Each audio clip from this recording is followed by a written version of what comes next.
Hey guys, it's Joe, Igniting History. This episode we're talking about Blackbeard the Pirate. That's right, the most notorious pirate to sail the seven seas.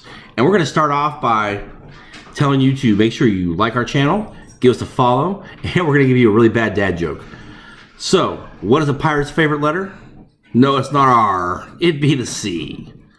Now, while you're questioning the authenticity of this video, I can promise you it's going to be great.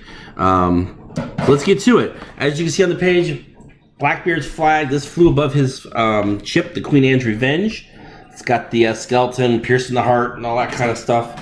You can buy those on Google or Amazon. Pretty cool to fly above your house. I'm not sure your neighbors will love it though. Let's talk about real pirates before we get going about Blackbeard. So, some of the more notorious pirates that you can probably Google and look up. Henry Morgan, Sir Henry Morgan, Jean Lafitte. Matter of fact, there is a bar in New Orleans, Jean Lafitte's Blacksmith Bar, still there, one of the oldest continuously run bars in the United States. They have really good slushies made of Everclear. The atmosphere is kind of dark, but it used to be a blacksmith. It's really cool. It's in the French Quarter there off Bourbon Street. If you have a chance to get down there or you're down there, definitely go to this place. Nothing like having a purple slushie at 10 a.m. when you first arrive in New Orleans in Jean Lafitte's Blacksmith Bar. So go check them out. They are definitely a great place to go. Other pirates that you may hear of: Anne Bonny, Mary Read, Charlotte de Berry. These are some female pirates. Yes, they had female pirates, and they were badass. These were not women you would not want to mess with. Black Bart, Calico Jack. Other names that you may have heard of. If you do a Google search on real pirates, you'll see a bunch of names on there that you may have recognized. You may also find some people on there you weren't thinking were pirates. Somebody like Sir Francis Drake, who was a Englishman who circumnavigated the globe in his ship, the Golden Hind. He's considered a pirate. The word pirate can be used loosely depending on its context. So, those are some real pirates. Let's talk about some fake pirates.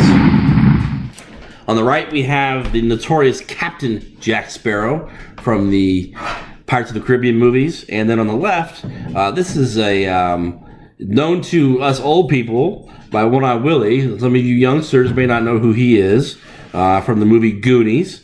If you have not seen the movie Goonies, go see it, because it's awesome. It's pretty much one of the best movies of all time. And you should be kicked out of the country if you have not seen it. Just kidding. But you definitely need to check out Goonies. These guys are part of the reason why general public think pirates are really, really cool people. Part of Hollywood and other media, books, things of that nature have romanticized pirates to make them out to be people they were not. A little bit pirate fact versus fiction. Pirates did not run around singing yo ho ho and a bottle of rum and really bad eggs.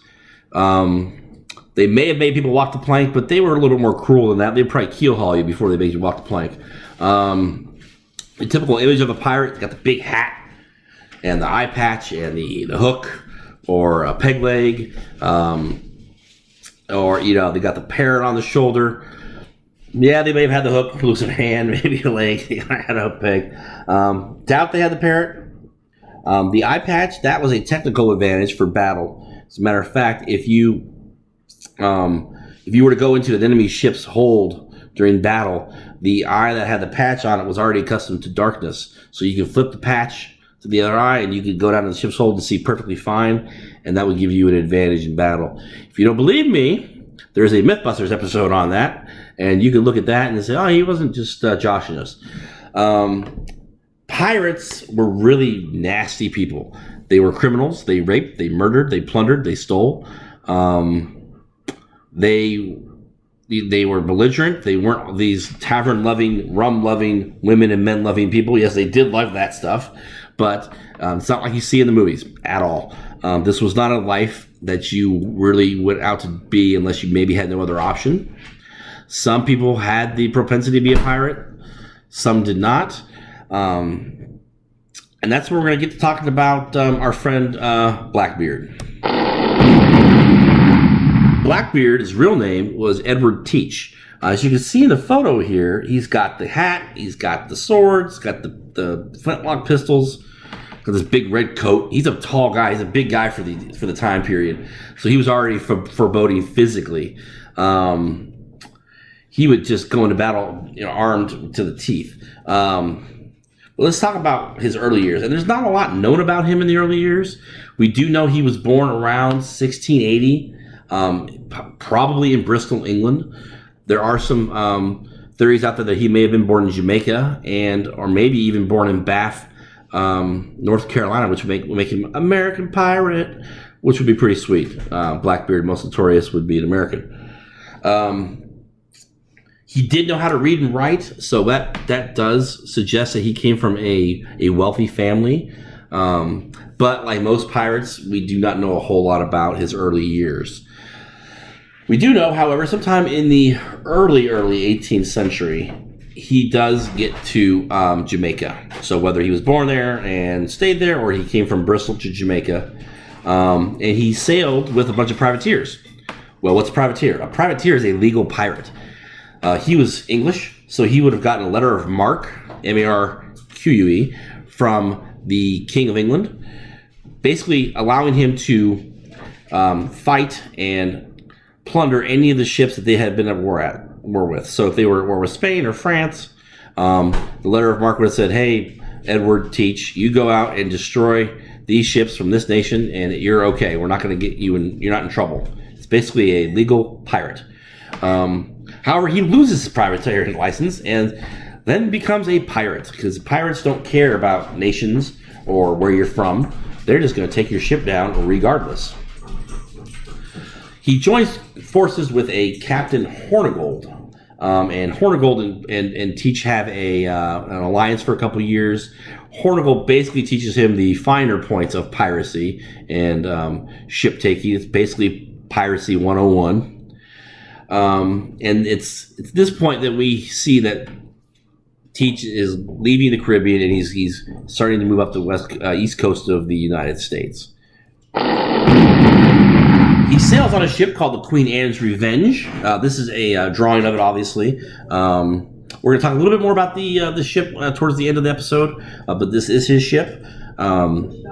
He does a lot of damage in these ships. The ship. Okay, so we're talking 1718. He has left the Caribbean and is headed up the eastern seaboard of the U.S. This is March of 1718. He encounters several ships, and he convinces them to join forces with him, and they join as a big alliance. So he's got about 400 people under his command, and he blockades Charleston Harbor in May of 1718. And basically, he blockades it for about a week. He stops all ships from coming and going. He only wants a chest of medicine from the governor. Now, of course, he is a pirate, so he does steal a bunch of stuff from Charleston Harbor, but he doesn't kill anybody. No shots are fired. He has some hostages, which he does let go once the demands are met. And once he gets his stuff, he leaves. What a good guy. He just leaves. No shots were fired, nothing like that. Once he leaves Charleston Harbor, he sinks his ship, the Queen Anne's Revenge. He sinks it in Beaufort Inlet. Everything he had taken from Charleston, he puts on another ship called the Adventure.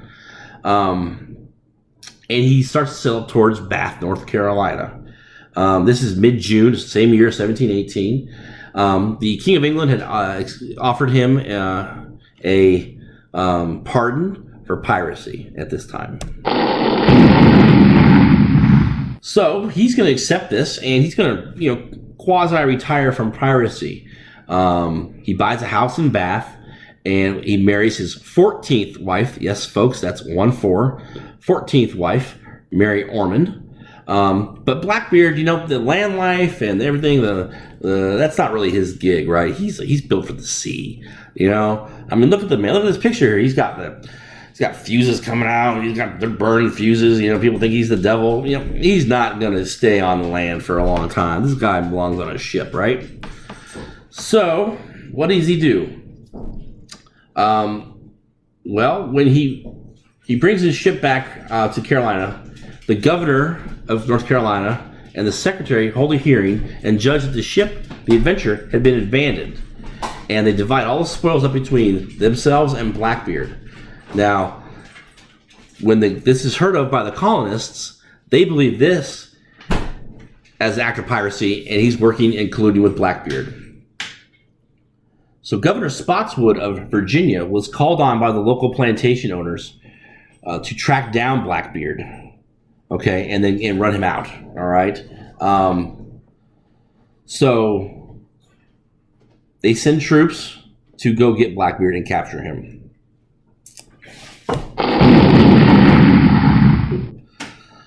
November 22nd, 1718, Lieutenant Maynard and Blackbeard fight. And it does not go well for Blackbeard. They battle near a place called Teach's Hold in Ocracoke Inlet. Blackbeard was not going to go down without a fight. He was stabbed several times, 5 gunshot wounds. Finally, he was killed by his head being cut off, and his body was thrown overboard. His head was hung on the bow of the Adventure. And that ship was taken back to the East Coast, I believe, somewhere in Virginia. His quote here: "Damnation seize my soul if I give you quarters or take any from you." That's just before his final battle and death.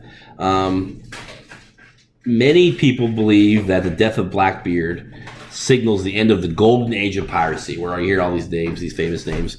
And you don't see a lot of pirating or piracy after this time, and the navies of those larger countries, Spain, England, France, and them kind of corral them all out, and the pirate was really no longer.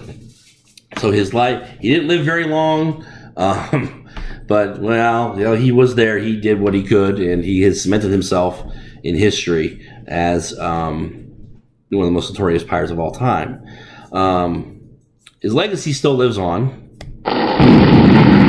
His ship was found off the coast, I believe, of North Carolina or South Carolina. That's one of his cannons from the Queen Anne's Revenge being brought up. That's pretty sweet. This was the steering mechanism from the Queen Anne's Revenge. That's obviously a picture from it, still down in the ocean before being brought up. But they brought up a lot of it, and they're trying to get it restored.